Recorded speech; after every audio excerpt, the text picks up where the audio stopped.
Update. Am I the a-hole if I call off my engagement because of a comment my fiancé made about my late wife?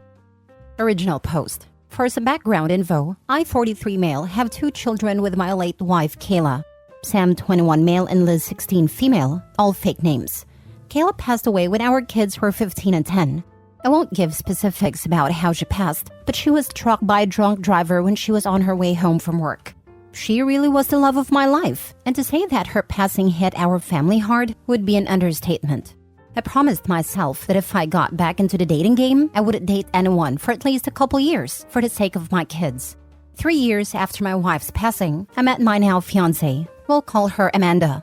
Things went slow and I didn't introduce her to my kids until we had been dating for about a year at that point. Now we've been together for 3 years and are engaged. Amanda and my kids have always had a good relationship. Neither of my kids were super close to her, but they have always been friendly and welcoming to her. And Amanda has never overstepped any boundaries my kids have, like trying to replace their mother. At the beginning of Amanda and I's relationship, she was a bit insecure of the fact that I was a widower.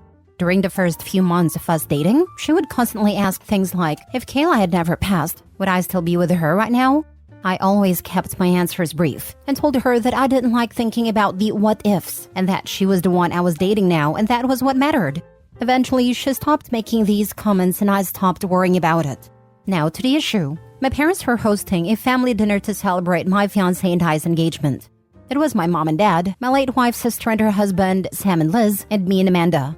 Dinner was going well. We were all making small talk with each other and talked about wedding plans.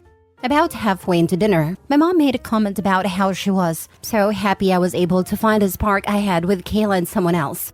I don't think anybody really paid much attention to the comment, but then Amanda laughed and said, I'm happy she died, otherwise I would have never gotten him to myself. The tone of the dinner immediately shifted, and everyone got extremely tense, especially my kids. Amanda noticed the shift and started awkwardly laughing like she was trying to play her comment off as a joke. I was honestly just frozen, as that was the first time she had made a comment like that. My kids looked disgusted, and Liz got up and walked out to the car. Sam waited a bit longer like he wanted me to say something, but I was still in shock about what Amanda had said. To make a long story about the dinner short, the dinner was kind of ruined. So I said my goodbyes to everyone, grabbed my fiancé, and we all drove home. My daughter hasn't spoken to me nor Amanda since, and it's been 3 days. I got tired of it and pulled my son aside to ask him what I should do. He said something along the lines of, I'm a grown man and don't care who another grown man marries, but I don't want a woman who speaks like that about our mother around my sister. Sam's comment stuck with me, and now I'm considering calling off the engagement entirely. She's never made comments like this before, but I'm worried if I let it slide this one time, it will become more frequent, and it will affect my daughter. I need some advice from outside perspectives, and just want to do right by my kids. Would I be the a-hole if I called off the engagement because of the comment she made? Now for the top comments before reading the updates. I'm happy she died would be unforgivable for me, especially knowing my kids heard my fiancé say that. Disgusting. I wouldn't be able to not think about that every time I looked at them.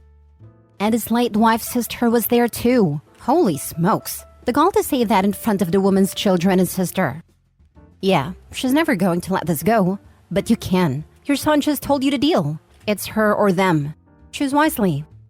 Exactly. His son told him in a very gentle but mature way that he's going to lose his kids too if he stays with his woman. The kid likely got his pint from his mom. Not the a-hole. What Amanda said was distasteful.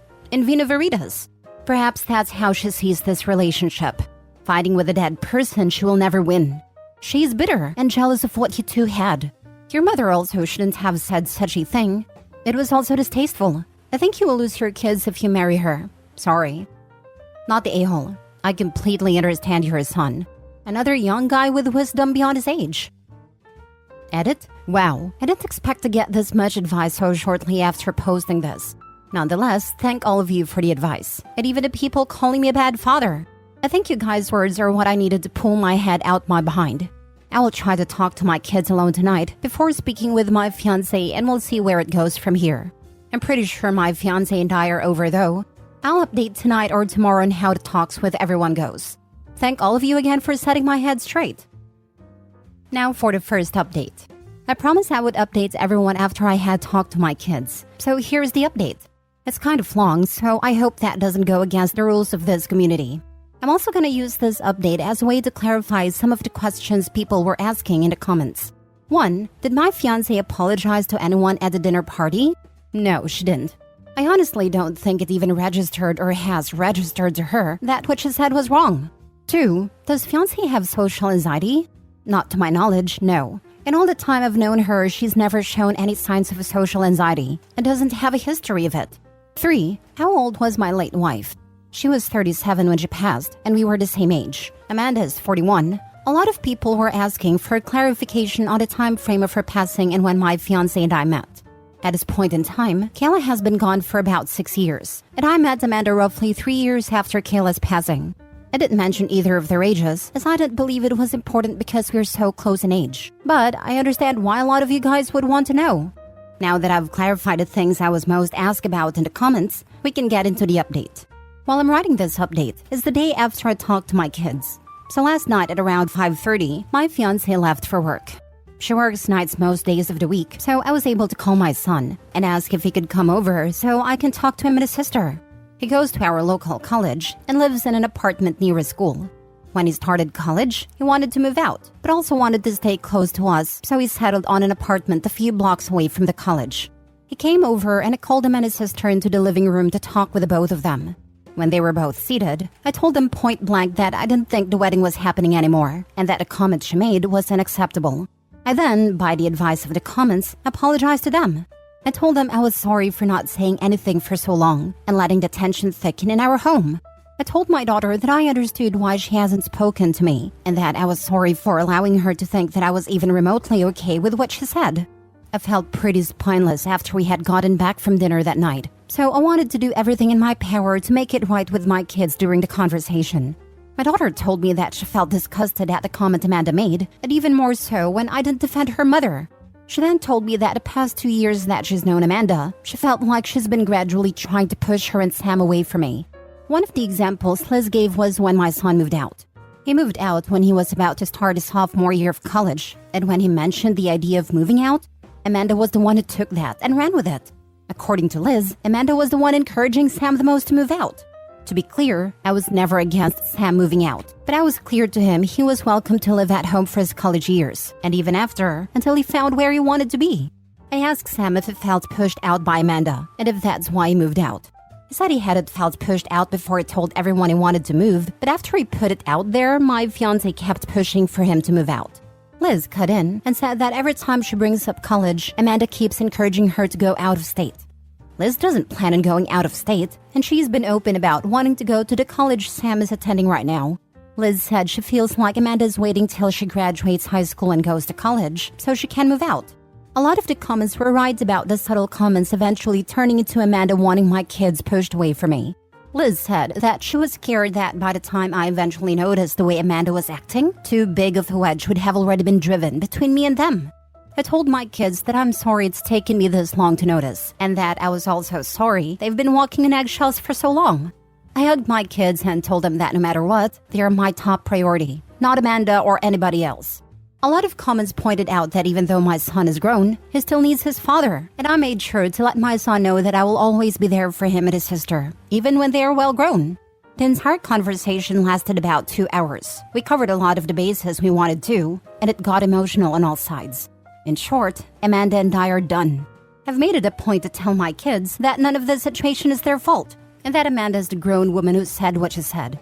My kids and I are okay now, but they aren't 100% with me and probably won't be for a while. I'm completely fine with that, and just want my kids comfortable in their own home.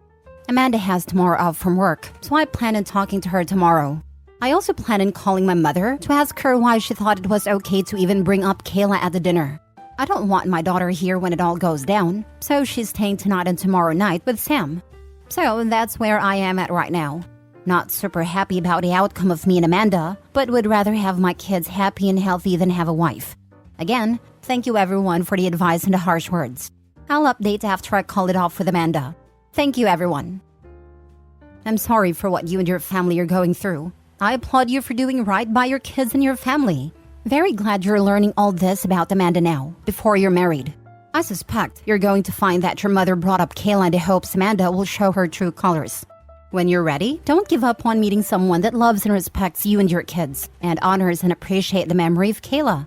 They are out there. I am married to a lovely man that lost his wife of 14 years. He has 2 amazing kids that I love and adore. We celebrate their mom with some special family traditions that I love and enjoy with them. Good luck. As bad as it sounds, I think his mom definitely mentioned his late wife to see the reaction she would have. I am that type of person. When my friends bring around new people they want to get serious with, my questions are not in any way to start an argument, but you can tell based on their answers how they feel about my friend they are dating. Had his mom never said anything, I don't think he would have realized this until it was too late. I also plan on calling my mother to ask her why she thought it was okay to even bring up Kayla at the dinner. You're going to ask her why she said something that brought out your soon-to-be ex-fiancé's true colors out into the open? Dude, you should be thankful that your mother's comment was a catalyst for you to finally see what Amanda has been doing to your own kids. You say that you and Amanda are done, but it sounds like you kind of blame your mom for this, when you should be thanking her for pulling the rose-tinted glasses off your eyes. Call off the engagement in a relationship if you want, but do not put this on your mom. Amanda is the one who made a tasteless response. Amanda is the one pushing your children out. Amanda is the one in a one-sided competition with your dead wife. For reals, I don't actually believe in ghosts, but if I pass away before my husband and later decides to berate his mother for mentioning me at a dinner party, I will find a way to hunt him. Gosh, I would have loved to have a father like you.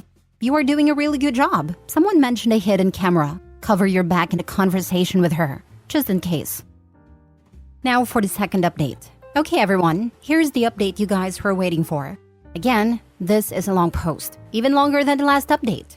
So where we last left off is my kids and I talked, made up, and my daughter is staying with her brother so she doesn't get caught up in what was about to happen with my now ex-fiancé.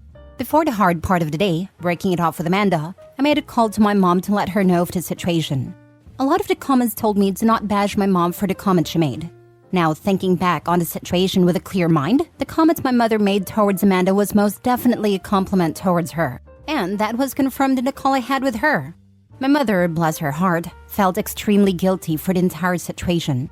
She fully believed the situation all stemmed from her one comment. I assured her that none of the situation was her fault, and that I've never blamed her one bit for any of this. We talked a bit more before I let her go. The call ended at about 9:15 a.m., and I was left waiting for Amanda to wake up. She woke up around 10:30, and I didn't want to ambush her straight after she woke up, so I waited until about 11:10 to sit her down and talk. A lot of people in the comments suggested to secretly video the whole thing.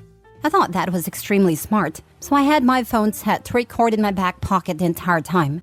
I didn't think she'd try to do anything drastic, but I would rather be safe than sorry. The talk with her went about as well as anyone could imagine. So, not at all. I told her I needed to talk with her, that it was serious, and we sat in the living room. When we were seated, I began unloading at her about a comment she made about Kayla at my parents' house, how it made my kids feel, how it made me feel, her lack of apology of any sort of acknowledgement to what she said, and so on. I told her I expect her to give an apology to my parents, my in-laws, and most importantly, my kids. During the entire time of me unloading on her, she didn't seem to show any bit of emotion other than her eyes, which were slightly wider than normal. After I spoke my truth, she straight up asked, "So if I apologize to everyone, we'll go back to normal?" I told her point blank no. I told her that a comment she made at dinner was not the extent of my problems with her. I then told her that I know she heavily pressured Sam to move out when he wasn't even sure if he wanted to at that point in time, and that I also know she is now trying to do the same with Liz. I did my absolute best to leave my kids out of the situation, but told Amanda that the way my kids described her treatment towards them was the main reason I don't see a future with her anymore. Amanda was stone-faced up until I told her we were done. I think that's when the panic set in for her. She kept saying that she'll apologize to everyone, that she will make it right with my kids, etc., etc. I told her that if she apologizes, I will certainly appreciate it, but we were still done either way. She was full on crying at this point and asked me why wasn't I willing to try and fix our relationship. And I told her that even though I loved her, and I will be honest, I still love her very much, I was not willing to take another chance of my kids being hurt again the way they were. I was frustrated and shot back at her, asking her why she was trying to push my kids out of their own home. And I got back an answer I was not at all expecting. I was completely shocked at her response, but a lot of you guys won't be. A lot of commenters actually hit the nail right on the head with what Amanda was truly like. Amanda responded with, "Well, I didn't know you expected me to have somebody else's kids for the rest of my life." I immediately saw red, and after about a minute, I told her get out. I told her that my kids can go wherever they damn please, especially in the house that I own and pay for. She tried to retaliate, but in the end ended up packing a few bags and going to stay with one of her friends. I emailed a copy of the phone recording to myself. The talk lasted for about 25 minutes, not nearly as long as the talk I had with my kids. So if anything ends up coming off the conversation, I have all I'd need to keep my name clear. I've texted my kids that Amanda's out of the house for good, that they're welcome to come home anytime, and let my son know that if he wants to, he is more than welcome to move back in completely. My daughter is coming back from her brother's place in the afternoon, and I still have phone calls to make to my parents and in-laws to apologize for this mess of a situation. Amanda's out of my house, but keeps blowing up my phone for us to try to work things out. I'll let her come by the next few days so she can collect the rest of her stuff out of my house, but she's not welcome to live here again. I'll be honest and say that I am a bit devastated. Despite everything Amanda did, I still love her, and I probably won't stop loving her for a minute. But I'll be okay. Right now, I just want to focus on a family that needs me and will use this situation as an excuse to bond more with my kids. Another big thank you to everyone who helped me in the comments. A lot of the advice you guys gave played a part in making things right with my family. It would be a good idea to start packing up her stuff now. A few times toward me, but I've also seen it towards others. When ex-partners come to get their stuff, they try to take or ruin things that you had in the house. Or if not packing, get it put in a spot in the garage or something like that, so she doesn't have access to the whole house. I would recommend that if they do this, they record it. Don't give her a chance to lie and say you broke or stole things. If you haven't already, change the locks. You never know how she might act out. Not saying she will, but better to be safe than sorry. Good luck, my friend. And add cameras to the property.